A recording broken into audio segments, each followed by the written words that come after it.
జై గురుదత్త. ఈరోజు విశేషంగా సహస్రపారిజాత పూజ. భక్తితో ఓ పువ్వు తెచ్చిపెట్టినా చాలన్నాడని ఓ పువ్వే తెచ్చిపెట్టేసి ఊరుకోగలమా? ఇలా కసిన పువ్వులు ఉన్నప్పుడైనా ఒక్కో పువ్వు పాదాల మీద వేసేటప్పుడు బాల్యంలో చదువు, పరీక్షలు, తర్వాత పెళ్ళి, పిల్లలు, అనారోగ్యాలు, పిల్లల శుభకార్యాలు, ఒక్క విషయం అని కాదు, నా పక్షాన నిలబడి ఎన్ని మాట దక్కించాడు. అన్నీ ఇన్నీనా? అసలు మెలకు వచ్చిన దగ్గర నుండి నిద్రపోయే వరకు ఆయన చెయ్యంది లేదు, మనం పొందంది లేదు. ఎన్ని పూలతో కృతజ్ఞతలు చెప్పినా సరిపోదేమో.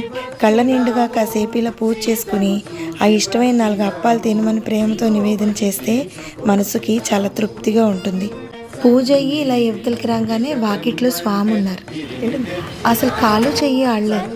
ఓ మొక్కజొన్న కండి, అరటిపండు, దానిమ్మ పండు, 2 అప్పాలు, తోచినవి అందుబాటులో ఉన్నవి గబగబా స్వామికి పెట్టేసి దండం పెట్టేసుకున్నాం.